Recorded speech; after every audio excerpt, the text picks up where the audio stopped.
But can you connect it? Yes, I'm here. There's a colleague somewhere. Okay. Kurt. Who's Kurt? Oh, you Kurt. That's 4 days. You can always make a plan. Okay. You can always make a plan.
discuss. I'm sorry, Gauteng. Yeah.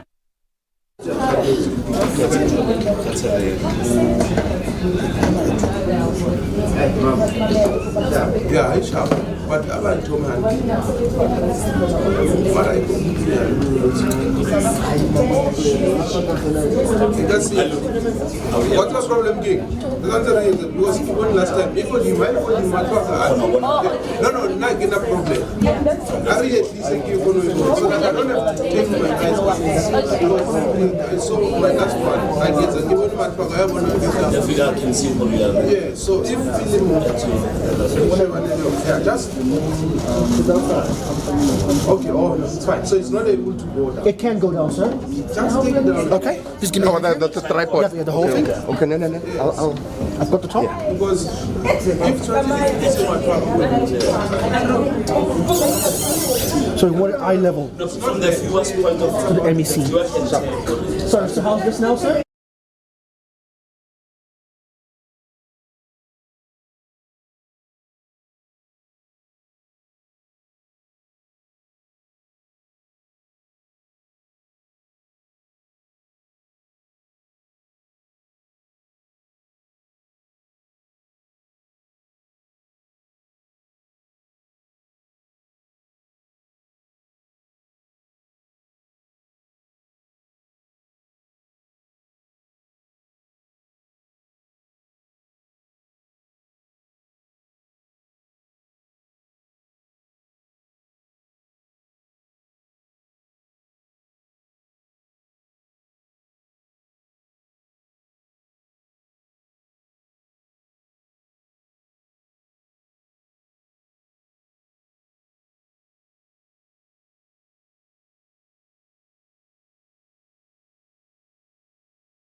As follows, the Gauteng Executive Council held its ordinary meeting in Johannesburg on Thursday, 12 December 2024.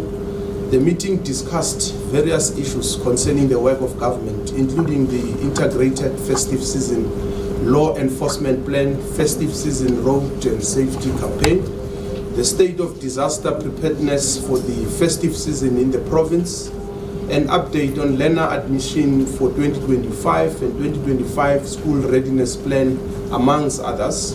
The Gauteng Exco approved an integrated festive season law enforcement plan developed by the Department of Community Safety in collaboration with other law enforcement agencies in the province.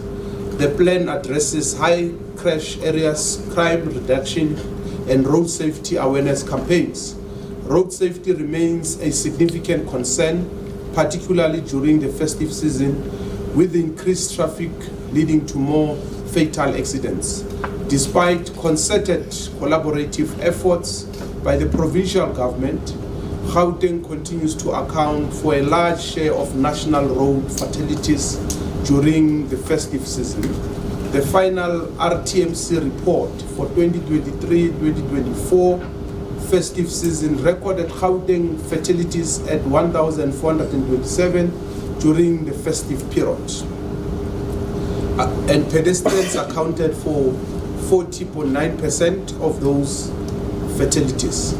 During this period, the law enforcement agencies will maintain high visibility traffic patrol in critical routes, increase compliance with traffic laws by all categories of road users, detect and prosecute offenders and or infringers, and will have static-driven operations on all crime-ridden hotspots.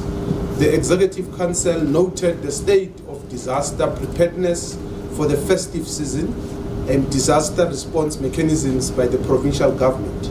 The roles and responsibilities of different disaster management role players were unpacked to promote a uniform and an integrated approach towards disaster risk management. There is a coordinated plan in place for unforeseen events that may occur during the season to ensure maximum and efficient utilization of all resources to prevent and or to minimize injury, diseases, and loss of life, protect and preserve infrastructure and nature. The current provincial risk profile suggests that some of the common hazards during summer season are mostly natural, and they are associated with severe thunderstorms, strong winds, hail, heavy rain, and lightning. The province is also aware of other natural and man-made hazards that are common during the summer season. The Executive Council noted the Departments of Health contingency measures put in place to handle the increased demand and potential emergencies during the festive season. The plan covers all areas of services. The contingency plan further aims to maintain provision of high quality care, ensure patient safety, and mitigate any risks that may arise. The department outlined how each hospital will continue to operate during the festive period, which is the 15th of December to 15 January 2025. The executive management of all hospitals will be on duty during the festive period to ensure that the contingency plan is enforced. The department reiterated its dedication to patient safety and maintaining high levels of healthcare quality during the festive period. The Medical Supplies Depot is committed to maintaining a 95% medication availability rate, ensuring that supply consistently meets and exceeds demand. To ensure quick response times, a fleet of over 400 operational vehicles have been made available to respond to the public emergencies. In addition, all 38 community health centers operating 24 hours a day will remain open throughout the festive season. This will ensure that communities always have access to the much needed medical care. The department is, in some instances, the department has further put mechanisms in place to strengthen and support children and their families during times of crisis, especially after hours and cases of child exploitation and trafficking. In addition, the department, together with its partners, will remain open during the festive season with dedicated teams and partners to respond to all emergency matters. The Executive Council noted the update on learner admissions for 2025. It further noted the 2025 School Readiness Plan, which outlines the measures taken by the Department of Education to ensure the readiness of Gauteng's public schools for 2025 academic year. Received a total of 344,890 entry grade learners, comprising of 165,785 grade 1, 5 grade 1 learners, and 179,105 grade 8 patients. The 344,890 learners, excluding the applications, exceed the total applications for the 2024 academic year by 10,039. The placement progress for the 2025 academic year, as at 11 December 2024, reflects that 325,858 learners have been placed. The period for late applications will be from 11 December 2024 to 27 January 2025.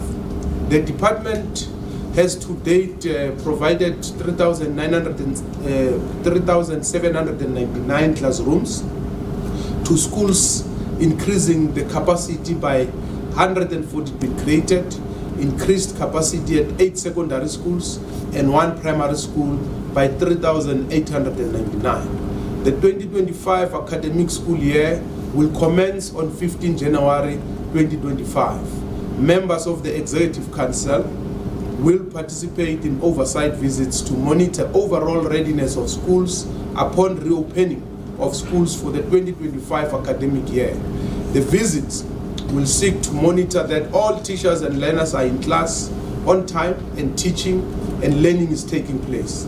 The visits further signal that the Gauteng provincial government continues to treat education as an effective. Council noted that some of the admission challenges include in-migration from other provinces as of the end of November 2024.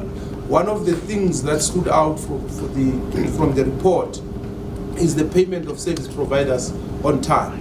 The Gauteng departments have successfully paid 96% of digitization of invoices has resulted in new efficiencies in the governance system and is helping departments to pay service providers on time. Late payments can have a negative impact on the economy as they can lead to small businesses closing and workers not receiving their salaries. Thank you very much. As per the general rule or standard practice, please introduce yourself and the media house you come from, and then we take your question. Okay. I'll start with you, Heidi, and then we'll come to you. I just want to ask in terms of the deadline for the registration of spaza shops. That's Tuesday, if I'm not mistaken. Could you maybe give us an update as to how the registration process are and if you've had any issues or concerns, because we have been seeing some. Maybe if you could just give us an update on what you're doing about that. Thank you. Okay, thank you. I'll take the second question.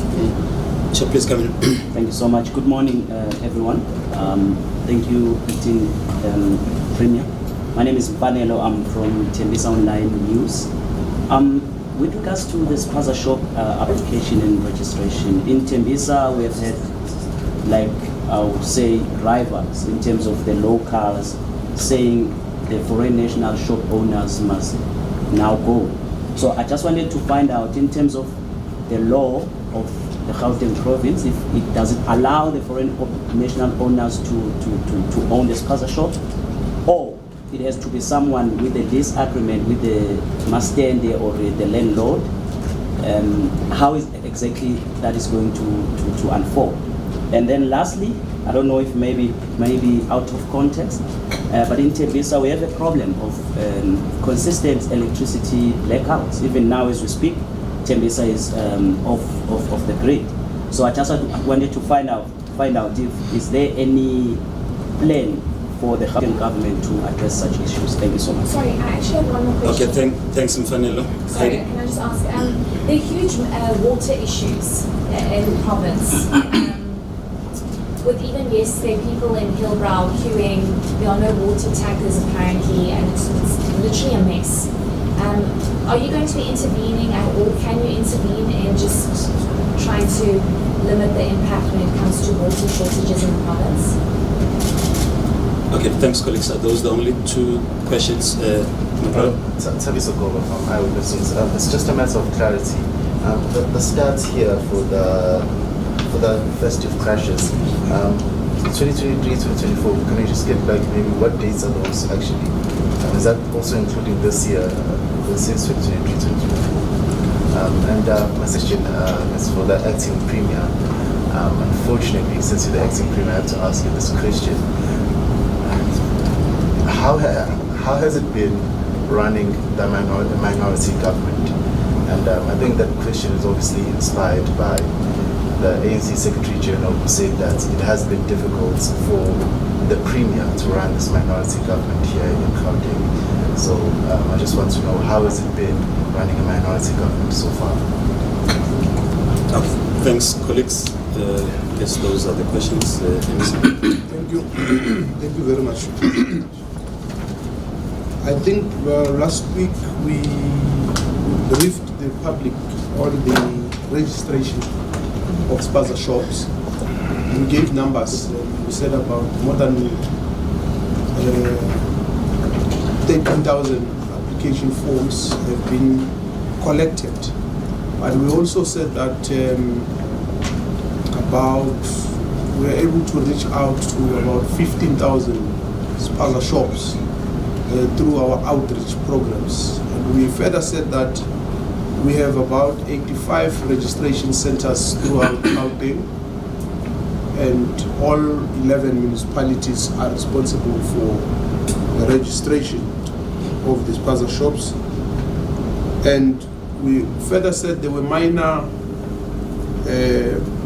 problems, and one of those is people who were threatening the officials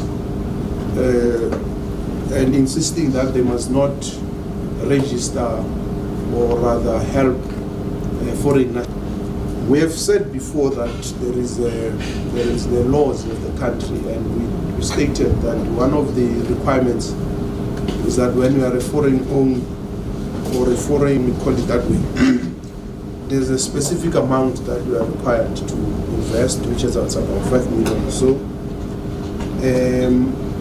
And we also said in that press conference, this is an application process, and a determination will be made for those who qualify.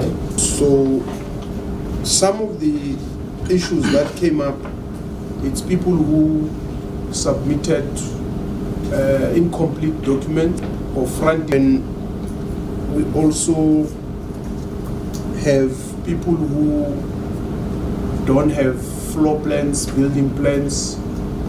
And then we also said that we have since closed about more than 500 spaza shops compliant. So there's a whole range of issues we raised in that briefing in detail about the spaza shop process, and that's why we held it separately, because we felt update the public again on what is the outcome. So I've tried to go at length in answering your question. I hope it's answered. That's one. The issue about the water situation, I must firstly state our concern,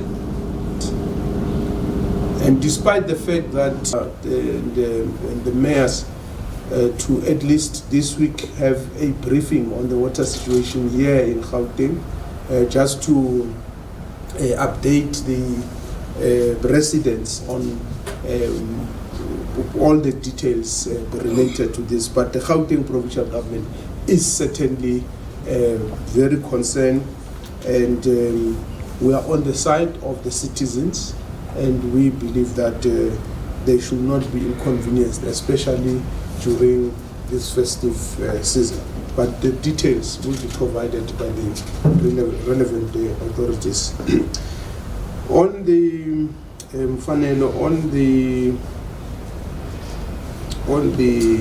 I think I dealt with the issue of the foreign owners, and there is no Gauteng law. There is one law. We are a unitary state. There is one law. All the laws that apply in the Republic, they apply in Gauteng. So everything that you know about what the law says in terms of foreign nationals and those who are owning businesses is the same. We've kept on reiterating it, and I think Heidi yesterday was with the minister on the show dealing with this issue broadly. And then the electricity blackouts, well, I've heard this one for the first time about the Lane specific, so we'll have to check with the mayor on what is the issue and if there's a plan in place to prevent them, because it seems like it's a Ekurhuleni specific problem, and as we're saying, around Tembisa. So we will ask the municipality to respond speedily. Tabiso, festive season starts in December and into January. So when the state says 2023, 2024, it means 2023 December to 2024 January. As you know, I think the Minister of Transport and of Police, I think every season they provide those details, and when the festive starts and end, they also give those details. So that's what we are dealing with, and I don't think there should be an attempt to try and pit us against the Secretary General of the ANC.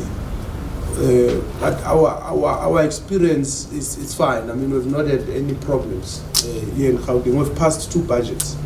The main budget after elections, and now we're dealing with the mini budget, which is the adjustment. So we've not had any problems. We are working very well with all the people who are agreeing with us in the legislature. And the government we're running is stable. There's no decision we're not able to take. And that's why we are fine. But I don't know, there might be other issues that I'm not aware of, but from where I'm sitting, we are fine. We don't have problems. Thank you, Acting Premier. Colleagues, I'm not sure if there will be any second round of follow-ups. We are good. Okay. Thank you so much, colleagues. Then that concludes our media briefing for today. Enjoy the rest of the festive holidays. Thank you. Thank you.